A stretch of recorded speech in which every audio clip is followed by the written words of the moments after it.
Olá, amigos. Dando continuidade à série Mulheres do Compliance, hoje temos a honra de entrevistar a doutora Camila Rodrigues Forigo.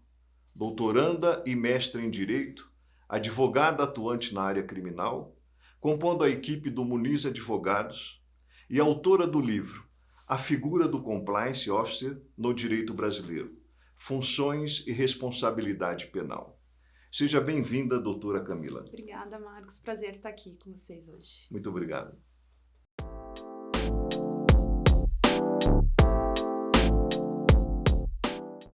Doutora Camila, nós temos acompanhado o movimento que está acontecendo no mercado, né? A necessidade de se implantar o programa de compliance ou o programa de integridade.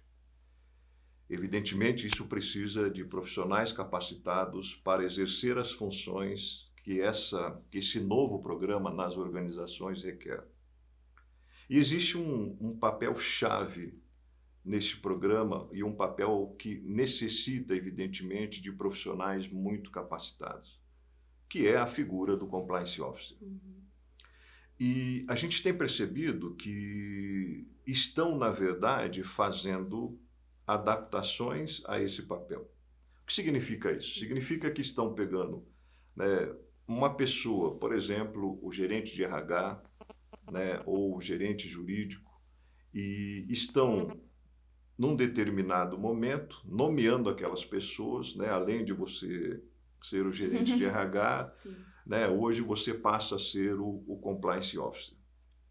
É claro que esta adaptação a uma necessidade de se implantar o programa, evidentemente pode funcionar.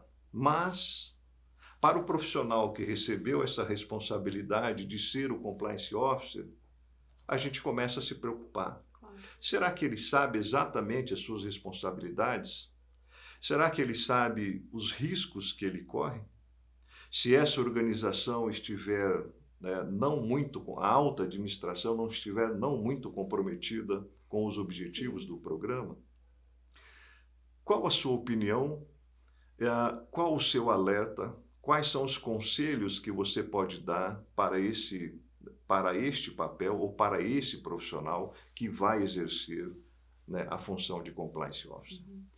Exatamente, Marcos. Como você comentou, hoje realmente muitos profissionais estão sendo nomeados para exercer essa atribuição, estão sendo premiados com esse cargo, né? Como se fosse uma promoção. Você foi promovido, você vai ser Compliance Officer a partir de agora, sem entender muito bem o que eles têm que fazer, quais são as atribuições dele, quais são as responsabilidades que esse cargo pode lhe trazer. Então, essas são questões que o profissional tem que estar atento mesmo, porque são grandes responsabilidades e podem gerar, inclusive, problemas, eventualmente, criminais, se algum crime ocorrer dentro da empresa. Então, a primeira coisa que o profissional que é nomeado para ser Compliance Officer ou, eventualmente, tem interesse em ser Compliance Officer de uma empresa, porque essa também é uma realidade hoje, é um cargo que está em crescimento, Sim. é um cargo que, em geral, remunera bem, mas as pessoas têm que ter conhecimento efetivo do que isso significa. Então, a primeira coisa que um profissional de compliance tem que entender é assim, de quem que ele está ganhando essa responsabilidade, né? O empresário, quando monta a empresa, quando resolve explorar um determinado ramo da atividade empresarial, ele assume com isso certos riscos próprios da atividade. Por exemplo, vai montar uma construtora.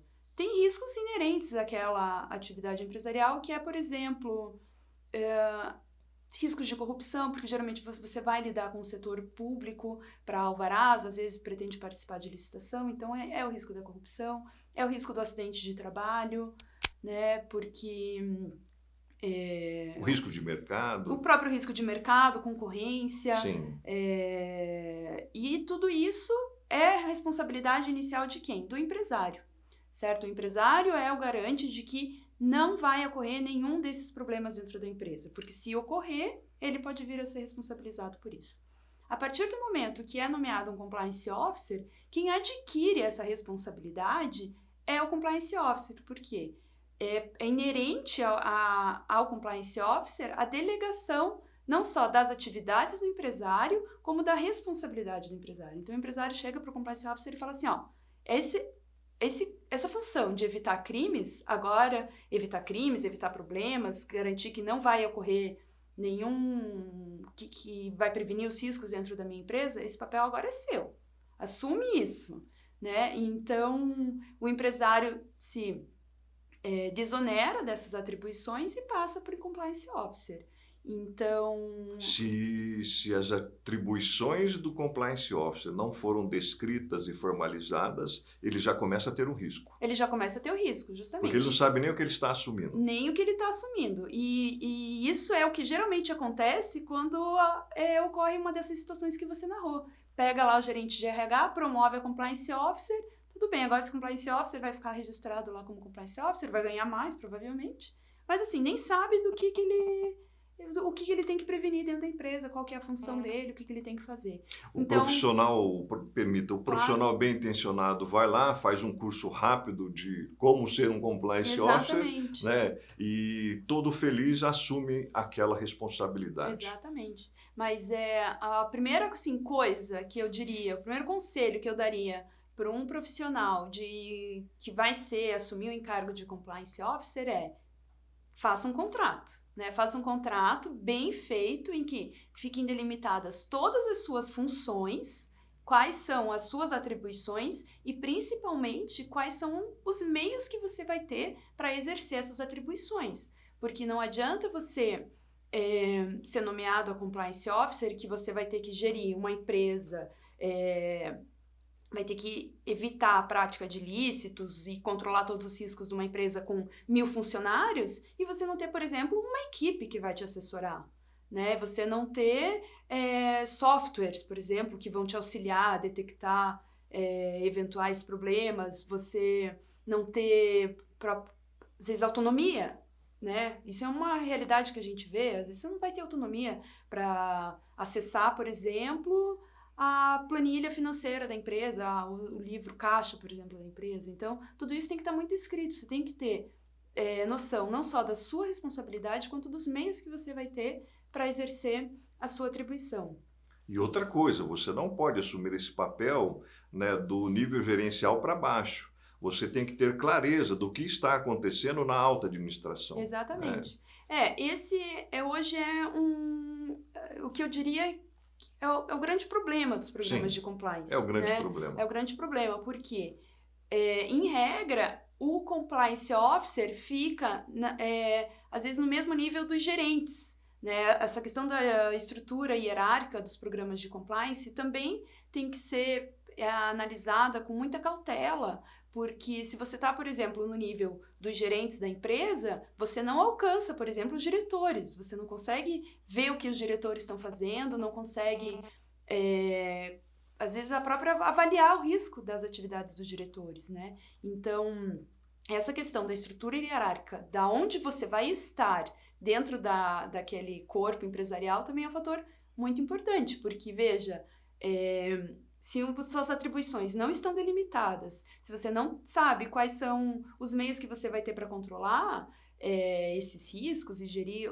essas questões, e um diretor que você sequer, por exemplo, um diretor financeiro que você não tem atribuição para gerir, né? Na prática, eu digo, né? Na prática você não vai ter atribuição para gerir, e esse diretor venha cometer um crime, você pode ser responsabilizado por isso, ainda que você não tenha na prática, não conseguisse controlá-lo, né? Ou ver o que ele está fazendo. Então, essa é uma questão importante. Então, essa questão da estrutura hierárquica é um ponto bem relevante que tem que ser levado em consideração também quando você for assumir essa função.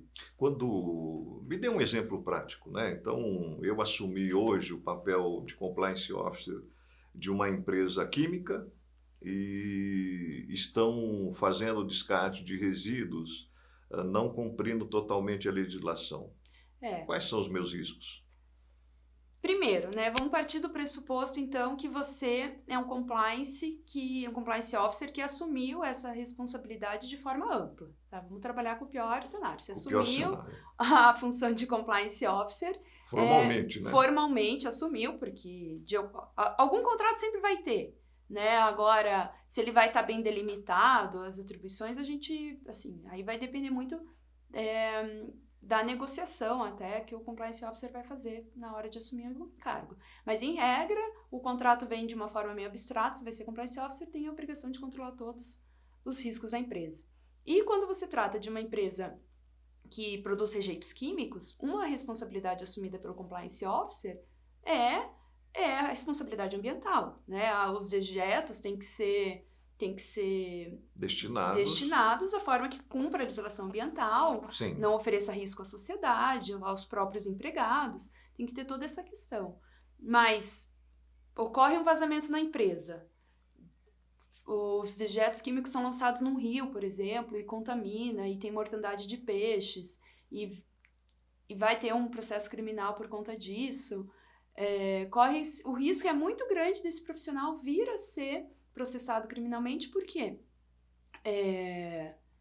às vezes não cumpriu com o dever de cautela que deveria, não gerou aqueles riscos, foi negligente. Então, o Compliance Officer pode vir sim a ser responsabilizado criminalmente se acontece algum problema, algum crime que era de responsabilidade dele prever.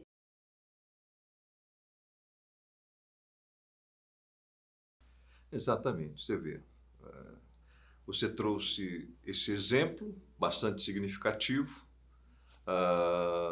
também comentários que, evidentemente, nos causam preocupações. Né? O cenário não é tão simples assim. Quer dizer, não é simples eu assumir essa responsabilidade numa organização.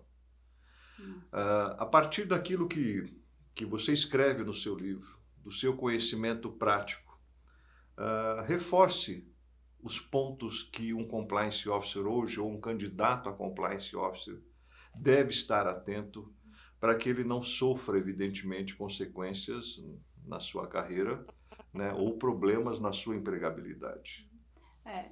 Como a gente conversou aqui, realmente são muitos riscos que o Compliance Officer está sujeito a assumir esse cargo.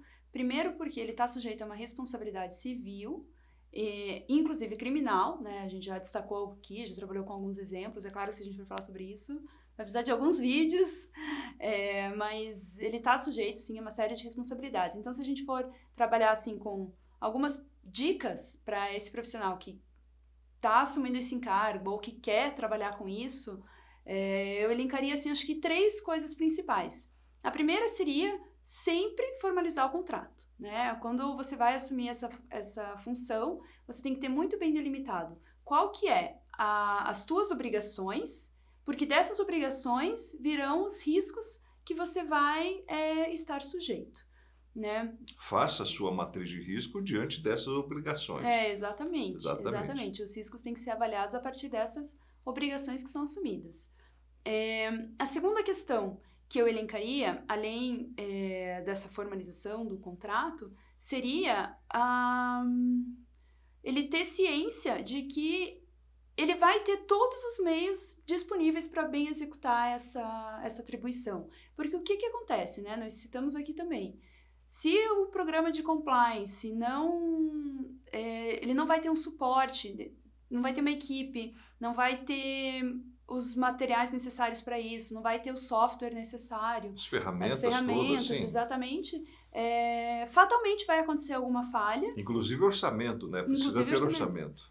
Orçamento e independência, né? O programa tem que ser independente também. E essas aí são alguns quesitos também, né? Aí já entra na questão da estruturação do programa de compliance, enfim. Esse aí também é tema para uma outra conversa.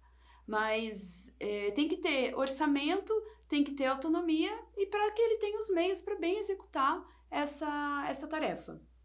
E, por fim, tem que haver, nessa empresa que ele vai assumir essa atribuição, tem que haver o comprometimento da alta administração, dos gestores, né, ou às vezes do próprio empresário, depende muito de como a empresa vai estar estruturada, mas tem que ter esse comprometimento, né? Porque uma empresa que não há o comprometimento da alta administração, o compliance vai estar fadado ao fracasso, né? E por conta disso, muitas responsabilidades também podem vir a ser atribuídas ao Compliance Officer. Então, Se eu tivesse que fechar com algumas pequenas dicas, seriam essas 3 para o profissional. Legal, muito bom. Extremamente valiosas as dicas. Me diga uma coisa que eu fiquei curioso. Por que você escolheu esse tema para escrever? Olha, eu entendo que hoje o cenário que a gente vive, já não de hoje, né? Já vem de alguns anos, já faz alguns anos que isso aqui também, esse livro está escrito, mas a gente vive num cenário muito punitivista, né? De caça às bruxas. Exatamente. Né? Hoje busca-se assim uma responsabilidade criminal até onde não tem. Né? Às vezes é uma questão simplesmente administrativa, alguma questão civil, mas sempre busca-se uma responsabilidade criminal nesse atual cenário em que a gente vive hoje. E nesse cenário em que os programas de compliance estão crescendo no país, está havendo obrigatoriedade legal de implantação dos programas de compliance em alguns setores, o compliance officer é uma pessoa muito exposta, é um profissional muito exposto, que pode vir a sofrer uma responsabilidade criminal. E foi isso que me motivou a escrever, porque eu entendo que é claro que ele assumiu uma atribuição, ele tem responsabilidades, mas me preocupa muito que essa responsabilidade venha a ser automática, né? Sim. É compliance officer, aí aconteceu um desvio financeiro da empresa, foi feita uma lavagem de dinheiro e aí ele vai ser responsável criminalmente por isso. Né? Eu entendo que tem que sim ser apurado quem era o responsável, quem devia ser o vigilante naquela situação, mas isso não pode ser feito de forma automática. Então, por conta disso, que eu acabei por escrever esse livro. Muito bacana, muito produtivo. Eu acho que é o tipo de conhecimento que todos nós que estamos nesse universo do compliance hoje devemos ter. A doutora Camila teve uma iniciativa extremamente relevante, principalmente para aqueles que estão hoje enfrentando esse desafio ou querem enfrentar esse desafio. Eu espero que essa rápida entrevista, esse rápido bate-papo, possa ser concluído com a leitura dessa bela obra da doutora Camila. Muito obrigado e até a próxima entrevista. Doutora, prazer em tê-la. Obrigada, Marcos. Obrigada. Até mais, pessoal. Um abraço.